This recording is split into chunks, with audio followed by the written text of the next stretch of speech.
Hey guys, welcome to the March 24th lecture. You did a great job on the discussion board posts last week about your products and packaging and making the distinction between family branding and individual branding. I enjoyed reading your comments, your responses, and your responses to each other um, as well. So this week we're going to look at chapter 8, and chapter 8 deals with ethics and social responsibility. And you have a neat little discussion board post also for this week as well. So I'm going to go ahead and share the screen with the PowerPoint slide. And as you see, chapter 8 deals with ethics and social responsibility in marketing strategy. Now, why is that so important? Well, we talked about some of the issues concerning advertising to children and some of the issues about false or misleading advertising.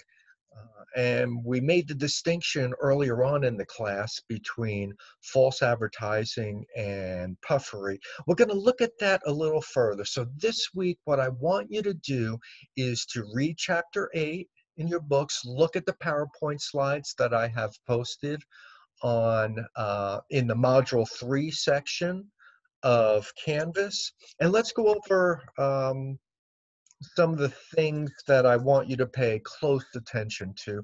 We're going to understand what ethics is, what social responsibility is. We're going to look at the social responsibility pyramid and all the requirements that our stakeholders um, want, or all the requirements of our stakeholders, if we're going to truly try to meet the needs of everybody involved in our organization, who have a vested interest in our company and its operations.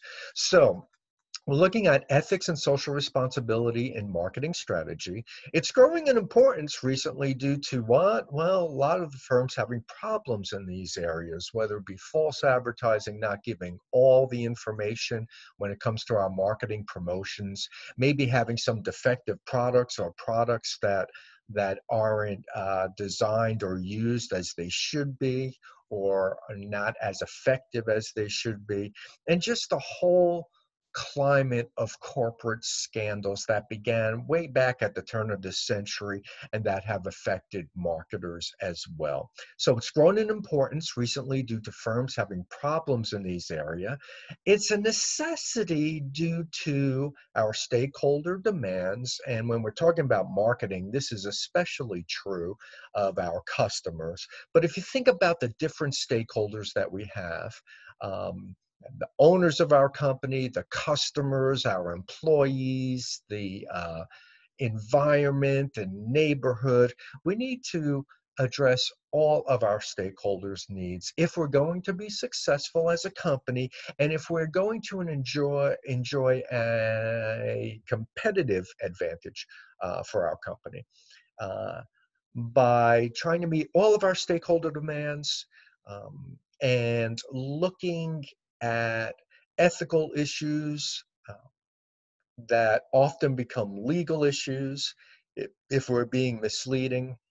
It all comes into play here, and we want to go ahead and improve our marketing performance and profits. And if we do this, if we act in an ethical manner, in a moral manner, in a socially responsible manner, then our marketing strategy will be more effective, our implementation will be better, and ultimately we'll have improved marketing performance and increased profits as a result of our marketing efforts. Remember, marketing is interested in top line results. Those top line results mean an increase in sales, but these top line results also lead to bottom line profits. So that's what we're looking at here when we're talking about ethics and social responsibility and marketing strategy. It's important to keep these things in mind as we develop our marketing strategy. Uh, I just want you to think about this during the week. Why is marketing ethics a strategic consideration in organizational decisions? I gave you a bunch of hints based on that first slide. But who is most important in managing marketing ethics? Is it the individual? Is it the firm's leadership? Is it a little bit about both? Something to ponder and contemplate as you go through the material this week. So, social responsibility and marketing ethics, what are the differences? What are the distinguishing characteristics of these? Social responsibility is a broad concept that relates to an organization's obligation to maximize its positive impact on society while minimizing its negative impact. We talked about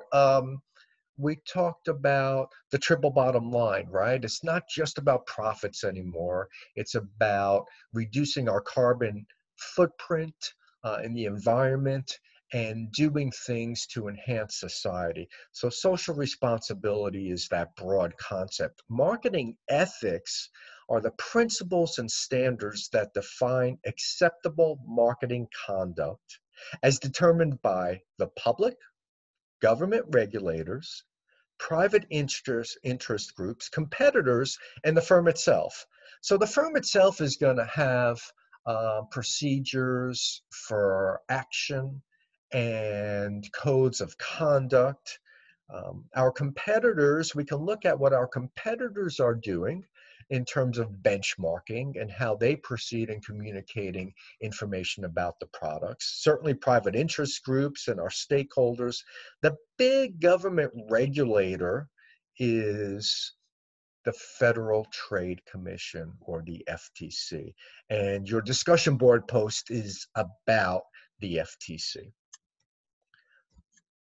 If we ignore ethical issues, basically we'll be destroying stakeholder trust, and the feds will come down on us. It prompts government intervention, not just on us in terms of legalities, but the federal government will feel the need to regulate our industry or the whole field of marketing. And it's always better to self-police and self-regulate than to have the government come in and try to do it themselves. We find that it's better in terms of when the government comes in, typically the regulation is more stringent and is more complicated than if we policed ourselves. And as an industry, as marketers, we need to police ourselves because we need to act ethically and with an eye towards social responsibility. So there's this pyramid of corporate social responsibility. And the base of the pyramid are these economic responsibilities. Our ultimate goal and our ultimate priority is to be profitable. It's the foundation upon which all other responsibilities rest. If you go back to managerial finance, we realize that the ultimate goal of a publicly traded company is to maximize shareholder wealth. But we don't do that at all costs. We do that under the guidance of the laws. We need to obey the law, and that's the second section of this corporate social responsibility pyramid. Law is society's codification of right and wrong. We need to play by the rules. That is our second responsibility when we talk about social responsibility. So the first two bases of the corporate social responsibility pyramid: economic responsibilities and legal responsibilities. This is followed by operating in an ethical manner. So we've got ethical responsibilities. It's the obligation to do what is right, just, and fair, and to avoid harm for all of our stakeholders. And finally, the top and the very top of this corporate social responsibility pyramid is this idea about philanthropic responsibilities. To be a good corporate citizen, contribute resources to the community, improve quality of life. A great example of this is McDonald's and the Ronald McDonald House, which provides lodging for families who have children who have serious illnesses and need to go far away from home to receive treatment. And the Ronald McDonald House allows these families to stay free of charge at these houses as the children are being treated for these serious illnesses.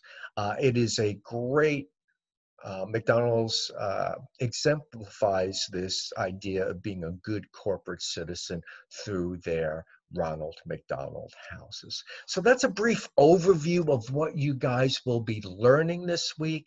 And on Thursday, so if you will go ahead and email me and certify that you've watched this video and that you understand what's due this week and what the elements of this video are.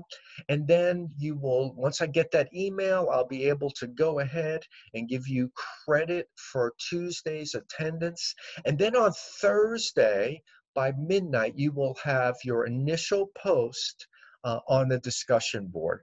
This lecture and the discussion board posts can be found, and the discussion boards can be found in Module 3 in Canvas. And the discussion board can be found on the attendance for the week of March 23rd through March 29th link in Unit 3 of Canvas, and click on that link and it will describe what you need to do by midnight on Thursday. And what you need to do basically is explore the Federal Trade Commission's website at ftc.gov and answer the prompted questions that I gave you.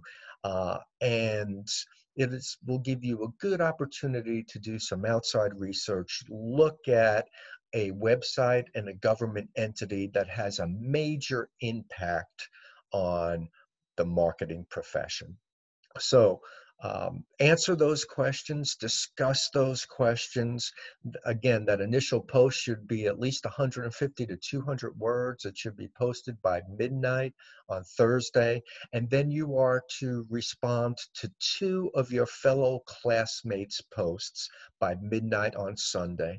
And once I see those posts, both the initial post and the response post, I'll be able to give you credit for Thursday's attendance. As always, if you have any questions, concerns, thoughts, or ideas, reach out to me. Email me, text me, call me. I'm here to serve you. I'm here to support you and guide your learning this week. I look forward to seeing you on the discussion boards and to interacting with you this week. Have a great week, guys.